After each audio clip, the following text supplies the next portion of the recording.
존경하고 사랑하는 우리 구독자 여러분 반갑습니다. 여러분의 깐돌이 오빠 천만입니다. 오전 시간을 또 맞이해서 여러분들과 한번 또 의미 있는 이야기를 한번 나누고 전달토록 하겠습니다. 지금 보니까 이제 결산 시즌이 다가온다네요. 결산 시즌. 그러다 보니까 상장 폐지에 위기에 몰린 그런 기업들이 좀 있는 것 같아요.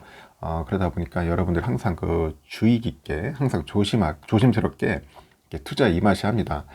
삼성전자만 투자하면은 뭐 그렇게 큰 걱정 없겠죠. 삼성만 원이 투자하면 되는데, 그렇지가 않더라고. 사람들이 보니까 뭐 다양한 종목들을 투자하시는 분들이 많아요. 생각외로 많더라고. 그래서 저도 여러분들에게 높아진 차원에서 항상 주의하자, 늘 조심하자는 거예요. 이 주식 세계가 상당히 이제 위험해요. 리스크가 있어.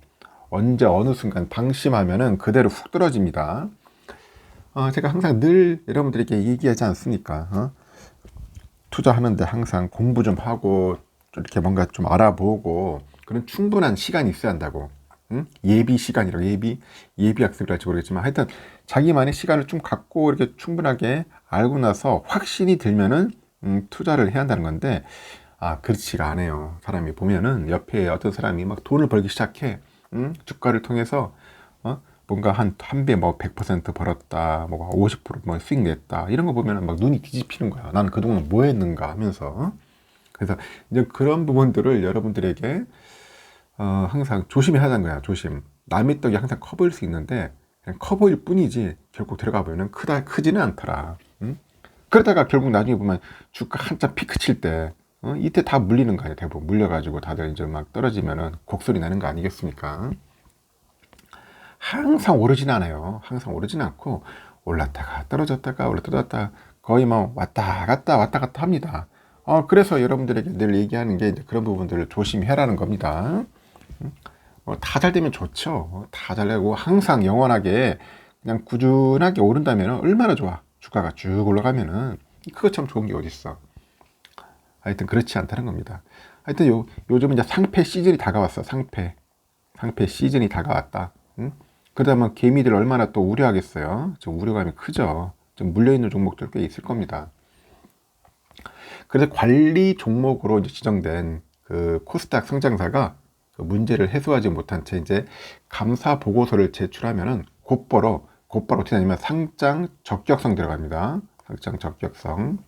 그 상장 적격성 심사 대상에 올라버려요. 그럼 전문가들은 그 앞서서 그 분기나 반기 보고서에 그 부실 징후, 이 중요하죠. 이 부실 징후를 확인했다면은 베팅 대신 지금이라도 손실을 줄이는 게 최선의 전략이다 설명합니다. 당연하죠. 이게 부실 징후 나오면 갖고 있으면 안 돼. 큰일 나. 그냥 날아갈 수 있어요. 빨리 손절을 하든지 익절을 하든지 간에 빨리 탈출해야겠죠. 결국은 어떻게 되는 거야?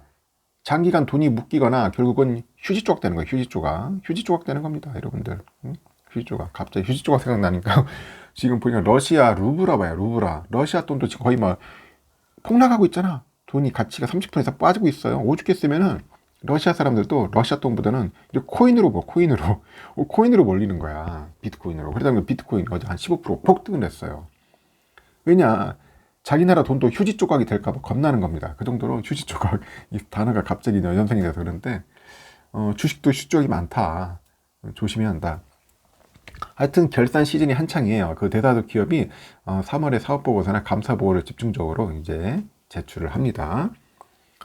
이때 이제 보고서를 제출하지 못하거나 감사 의견에서 비적정이라고 있어요. 비적정이 뭐냐? 뭐 한정, 부적정이나 뭐 의견 거절 이런 의견 나오면은 곧바로 이제 상장 폐지 대상이 되는 겁니다. 상당히 이제 조심해야겠죠. 그래서 지난해부터 관리 종목에 추가된 그 코스닥 기업이 38개로 나타났다네요. 38개. 의외로 많아요. 현재 주식 거래가 가능한 종목은 한 19개로 뭐 집계됐다. 그런 이야기가 있고요. 지난해 보니까 저도 뭐 들어보지도 못한 종목들이 꽤 있어요. 그러니까 뭐 G9 제약 이런 것도 있네요. G9 제약. 그리고 BDI, 뭐 GT 지웰리스인가? 이렇게 하면 GTG 웰리스 등 하여튼 지난해 반기 보고서에서 감사 의견의 비적정을 받아가지고 관리 종목으로 지정이 됐다고 합니다. 아까 말한 GTG 웰리스는 그 132억 원 규모의 미술품 매입 자금 출처를 소명하지 못해가지고 회계 법인으로부터 의견 거절을 받았다. 아니 도대체 왜 기업에서 미술품 매입을 왜 하는 거야? 132억 정도로. 그리고 BDI나 뭐 G9 제약은 그 계속 기업으로 존속 능력에 대한 불확실성이 이유로 제시됐다. 뭐 이런 얘기 나온 거예요. 그래서 반기 보고서는 12월에 그 결산 기업 기준으로 했을 때 1월에서 6월까지 재무나 뭐 기업 현황 이런 걸 정리해 가지고 회계사의 감사 검토 후 제출하는 자료입니다. 그 반기 보고서 검토 시 감사에는 뭐 적정, 한정, 부적정 그런 의결 과정 중에 의견을 내야 하는데 적정 이외에는 단계로 판단되면은 관리 종목으로 이제 지정됩니다. 관리 종목으로 지정된다. 그런 이야기 있어요. 관리 종목으로 지정되더라도 주권 매매 거래는 가능한데 그 당의 감사 보고서 제출에 따라서 상장 폐지 심사 대상이 될 수도 있어요. 그래서 거래소는 유가증권 시장 그 상장사와 달리 코스닥 상장사의 그 관리 종목을 지정하고 그 상장 적격성 심사에 더 엄격한 기준을 적용한다. 더 엄격한 기준을 적용한다 이렇게 합니다. 그래서 뭐 루멘스나 뭐 서진 오토모티브, 뭐 썸에이지, 대한그린파워 뭐 이런 쭉 많아. 응? 뭐 동방선기, 코롱생명과학 이런 기업들은 이제 최근 4년 연속 그 영업 손실이 발생해가지고 관리 종목으로 시작돼요. 관리 종목. 4년 연속 영업 손실이야. 올해도 적자를 기록하면은 결국 상장 폐지 실질심사 대상이 오르고 그 3분기 누적 기준으로 해가지고 적자를 기록한 것은 뭐 동방선기나 대한그린파워 하는데 동방선기는 4분기 개별 기준으로 해서 흑자 전환 소식을 공시를 했다고 하네요. 남은 대한그린파워가 역시 개별 흑자를 발표해야지만이 관리 종목에서 탈피할 수 있다. 이 밖에 그 코스닥 관리 종목, 이 관리 종목 지정 사유에는 뭐가 있냐? 이게 중요한 겁니다. 이 사업 보고서, 이 사업 보고서인데 이 사업 보고서가 미제출되면 되겠죠.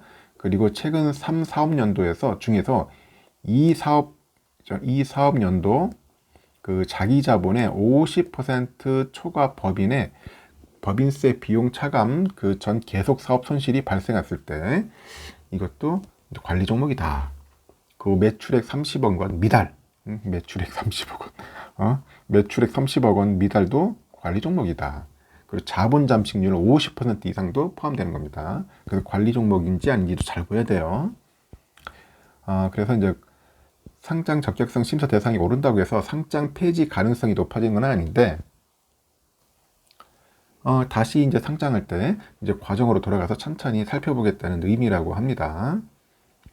그래서 시장마다 그 상장 법인의 성격과 안정성이 다르기 때문에 이제 투자자를 보호하기 위해서 코스닥 상장사에서는 좀 더 강한 규정을 이제 적용하고 있다고 그렇게 설명들을 하고 있는 것 같아요. 그래서 일각에서는 그 관리 종목으로 지정되거나 주식 거래가 정지되기 직전에 한탕을 노리는 세입이 기입될 수 있다고 상당히 우려하고 있습니다. 이제 거래량이 적고 투자 위험도가 높은 기업이라면은 그 테마주, 뭐 자금 납입 등 그 풍문을 엮어가지고 약간 주가를 움직이는 게 가능합니다. 그래서 먹잇감이 되는 건 상대적으로 이제 정보가 부족한 우리 개인 투자자들이야. 우리 개미들이죠. 그래서 이런데 정보에서 밀려가지고 혹해가지고 그대로 그냥 아주 물리는 겁니다. 결국은. 지난해 그 동방선기인가 그 종목도 관리 정보로 지정되기 직전에 가덕도 테마주로 엮어가지고 주가가 급등한 바 있다고 하네요.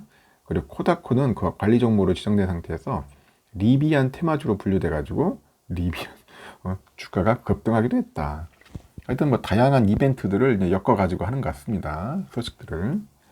그래서 기업 여건에 따라서 이제 유상증자나 뭐 주식 관련 그 사채 발행이나 뭐 신사업 추진 등을 두고 무리한 그 경영 횡보를 보이기도 하는데 하여튼 뭐 분기 반기 검토해서 그 문제가 발견된 후에 해결되면은 다행인데 결국은 뭐냐 더 큰 문제로 가질 수 있어요. 그래서 일종의 위험 신호로 여겨야 합니다. 그래서 재무제표에 왜곡이 많아서 이제 반기나 분기 보고서 제출에 그런 비적정 의견을 받은 상태에서 연말까지 해소하지 못하면은 감사 보고서에서도 이전 비적정 그런 의견을 받을 가능성이 크다고 하네요. 그래서 계속 기업 불확실성으로 인한 그 의견 거절, 이 중요합니다. 의견 거절 역시 비슷합니다. 그래서 코스닥 4년 연속 그 영업 적자로 관리 종목에 지정됐다면은 3분기까지 실적 추이를 살핀 후에 이제 투자 시점을 판단하는 게 최선이다. 그렇게 이야기를 하지만은 하여튼 뭐 4년 연속 영업 적자면은 아예 볼 것도 없어. 하라는 게 나. 괜히 그 영업, 내가 했잖아. 항상 모든 종목들은, 모든 기업은 무조건 영업 이익이 있어야 돼요. 돈을 잘 벌어야지. 돈을 못 벌어가 적자하는 기업이다. 왜 투자를 해? 그러니까 사람들이 조심하는 게 그냥 막 테마, 그런 거 조심해야 돼요. 무슨 이벤트성, 그런 게 딱 소식이 붙어가지고. 그래가지고 주가가 확 올라. 근데 기업 자체는 돈 못 버는 기업이에요. 그런 기업 하면 절대로 안 됩니다. 그냥 삼성전자만 그냥 꾸준하게 모으는 게 속편합니다. 괜히 뭐 코스닥 가가지고, 뭐 어리버리 하다가 그냥 간만에 푹 가는 거예요. 뭐 코스피도 마찬가지입니다. 그냥 아예 좋지 않은 기업들은 쳐다보지도 말고 그냥 우량한 기업, 1등 기업 그 위주로만 보시고 투자하시면 좋을 것 같습니다. 일단 여기까지 하겠습니다. 항상 늘 조심하셔야 돼요.